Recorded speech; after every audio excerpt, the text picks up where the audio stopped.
In advance of the dogs, on wide snowshoes toiled a man. At the rear of the sled toiled a second man.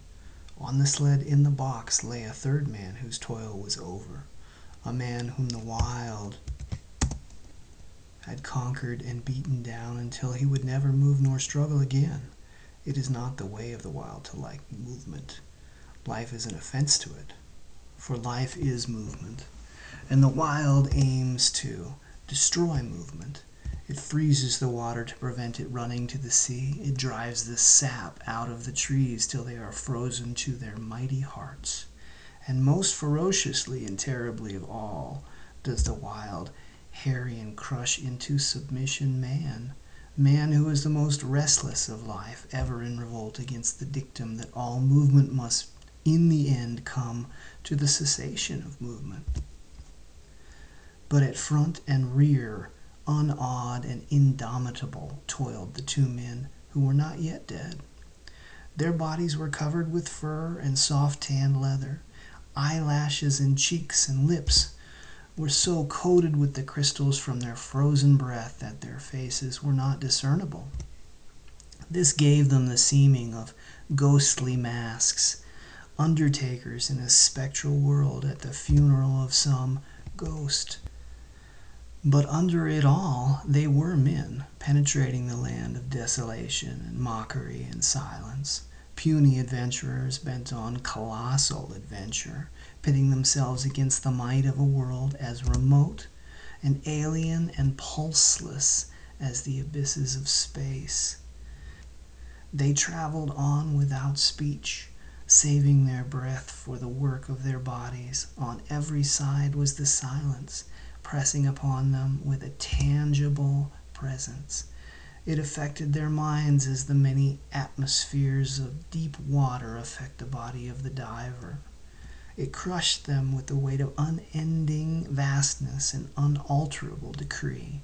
It crushed them into the remotest recesses of their own minds, pressing out of them like juices from the grape all the false ardors and exaltations and undue self-values of the human soul, until they perceived themselves finite and small, specks and motes, moving with weak cunning and little wisdom amidst the play and interplay of the great blind elements and forces. An hour went by, and a second hour. The pale light of the short sunless day was beginning to fade, when a faint far cry arose on the still air.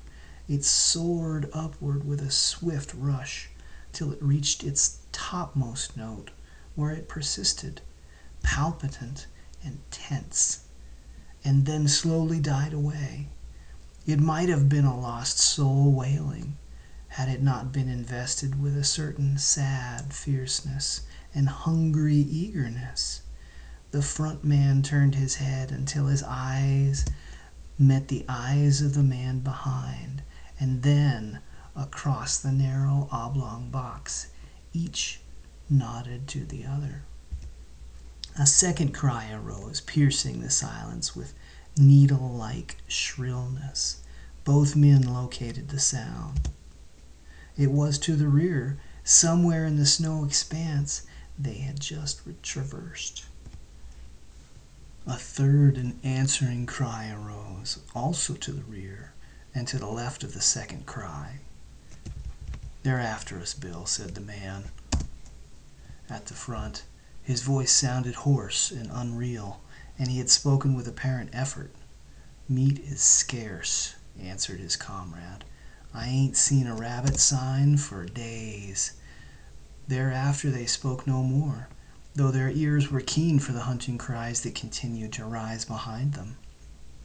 At the fall of darkness, they swung the dogs into a cluster of spruce trees on the edge of the waterway and made a camp. The coffin at the side of the fire served for seat and table.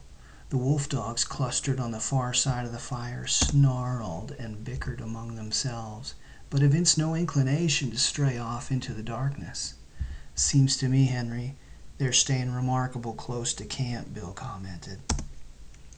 Henry squatting over the fire and settling the pot of coffee with a piece of ice, nodded. Nor did he speak till he had taken his seat on the coffin and begun to eat. "They know where their hides is safe," he said. "They'd sooner eat grub than be grub. They're pretty wise, them dogs." Bill shook his head. "Oh, I don't know." His comrade looked at him curiously. "First time I ever heard you say anything about their not being wise." "Henry," said the other, munching with deliberation the beans he was eating, "did you happen to notice the way them dogs kicked up when I was a-feeding 'em?" "They did cut up more'n usual," Henry acknowledged. "How many dogs have we got, Henry?" "6." "Well, Henry," Bill stopped for a moment in order that his words might gain greater significance.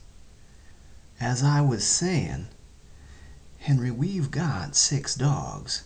I took 6 fish out of the bag.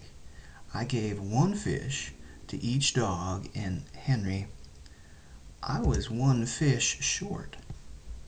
"You counted wrong." "We've got 6 dogs," the other reiterated dispassionately. "I took out 6 fish. 1 ear didn't get no fish. I came back to the bag afterward and got 'em as fish." "We've only got 6 dogs," Henry said. "Henry," Bill went on, "I won't say they was all dogs, but there was 7 of 'em that got fish." Henry stopped eating to glance across the fire and count the dogs. "There's only 6 now," he said. "I saw the other one run off across the snow," Bill announced with cool positiveness. "I saw 7."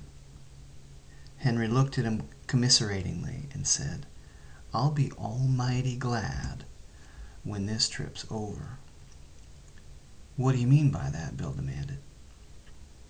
"I mean that this load of ourn is getting on your nerves and that you're beginning to see things." "I thought of that," Bill answered gravely. "And so when I saw it run off across the snow, I looked in the snow and saw its tracks. Then I counted the dogs, and there was still 6 of 'em. The tracks is there in the snow now. Do you want to look at 'em?" "I'll show 'em to you."